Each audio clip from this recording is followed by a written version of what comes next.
There's a known rule that a lot of gamers know to be true, and it's that Warhammer 40k games are oftentimes huge wastes of time and money. With that in mind, Space Marine 2 is one of the rare exceptions to this rule. Hello, I'm Johnny Lockjaw, and let's talk about it.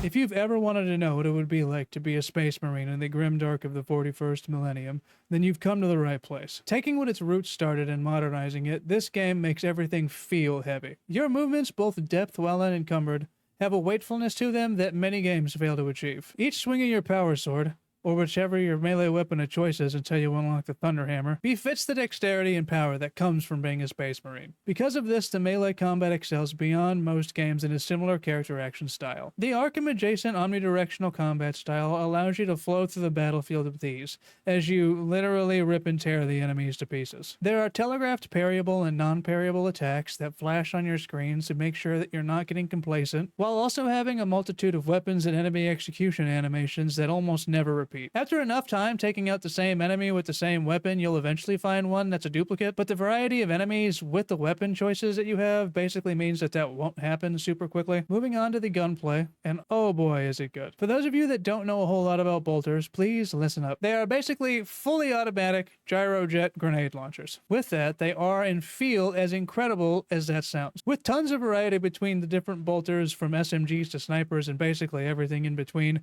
there's something here for everybody. And if all else fails, there's always a good time to be had with the melta-gun. Now, I don't know enough about these to really get into the nitty-gritty on what it is that they are, but think that it's basically an anti-tank plasma gun that you use to kill human-sized bug monsters and also sometimes humans, so it gets its job done. Honestly, it is so much fun to shoot things in this game. Some of your enemies really make you feel like you're hitting them with just a bunch of grenades. When you do, their bodies turn to viscera when the various amounts of ammunition hits them. There's an incredible amount of weight to it. Obviously, there's going to be enemies that you have to shoot more than once, but that's just kind of 40k, babe.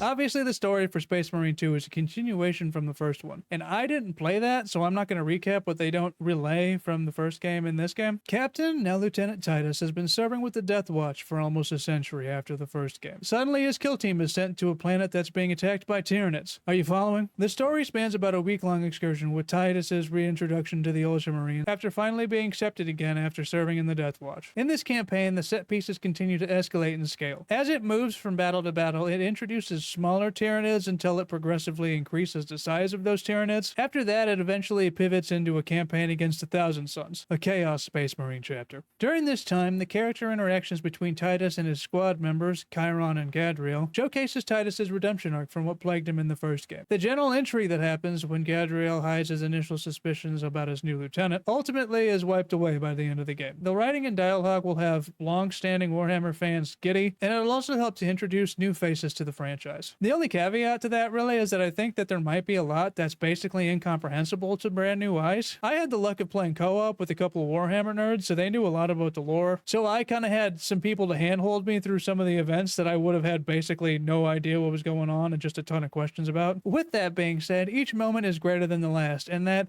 look how cool it is to be a Space Marine feeling never goes away. Special moments like watching the smaller Tyranids create living ladders so that they can climb walls is something to definitely look forward to. Neat little details are also present if you're looking for them. For example, pay attention to how your party's power armor becomes increasingly battle damaged as the game progresses. I won't spoil any major plot points, obviously, and for some I probably already said a little too much, so let's leave it at that. Would you like to make your very own Space Marine? Of course you would, and here's your chance. In this mode, the main meat of the Space Marine progression is the different classes that you have access to in the Eternal War, that being the Incursion and PvP modes, with over 30 Space Marine chapters currently available to choose from, and almost limitless customization between them from armors and paint patterns. This will certainly eat up a lot of people's times, as they basically play Space Marine dress up, and it's rad. There are 6 classes to choose from, ranging from more ranged focused to more melee focused, and of course there's a multitude of in-between, so there's likely something here that's going to suit you and your playstyle and whatever it is that you want to do at any given time. I personally vibe with the sniper a lot, while I know that my friends gravitate more to the assault and tactical marine, so there's definitely something here for everybody.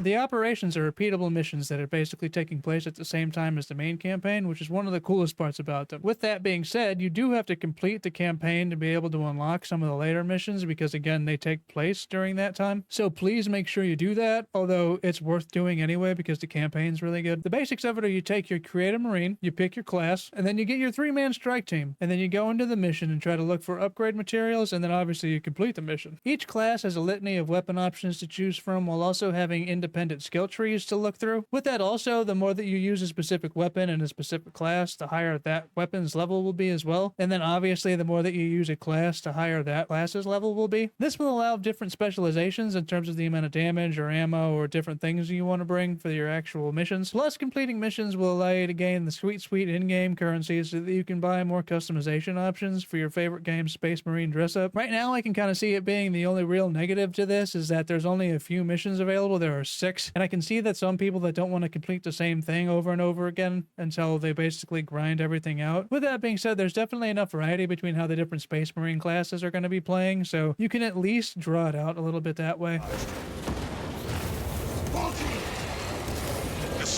I'll be honest, I went into this expecting nothing great and came out pleasantly surprised. PvP and character action games like this usually leave a lot to be desired, but from what I've played so far, it's actually quite enjoyable. To sum it up, it's basically the Adeptus Astartes chapters, or the good ones, versus the Chaos Space Marine chapters, the bad ones. The classes seem mostly balanced, and there's definitely some 6v6 counterpicking to be done. The way that it works is only 2 people in your squad of 6 can operate in the same class, so that'll force some different counterpicking options to be at play. I actually like that. I enjoy counterpicking in these kind of team-based games. To go more into this, the game modes, while obviously being focused on killing the other enemies, have a bunch of different objective types to be doing. Those range from capturing and holding different objective points on different maps. So for instance, you and your team can go around and basically slaughter the enemy the entire time and still end up losing the game because you didn't capture any of the points and gain any actual points for that game mode. So with that being said, I hate that I have to say this, but please play the objective. And then for those who don't want to deal with team-based objective games, there is always the classic team deathmatch, but that's just less interesting to me. The gunplay and melee works really well moving into the PvP, and all of the classes act independently from one another as much as you'd expect them to. And as far as I've played, everything does seem enjoyable, so that's good. I'm not 100% on how the matchmaking balancing is working right now, if it is at all. It's basically acts as old school COD lobby, so anybody who's interested in that, enjoy. But basically you get mashed into one lobby, and then the only way to get into a new one is to quit and find a brand new one. So it becomes really easy for one side to basically just steamroll the other until it hard resets the lobby again. Again, I'm not 100% on how the whole system operates. With that being said, it's an overall enjoyable experience that fans of these kinds of PvP games would love to sink their teeth into.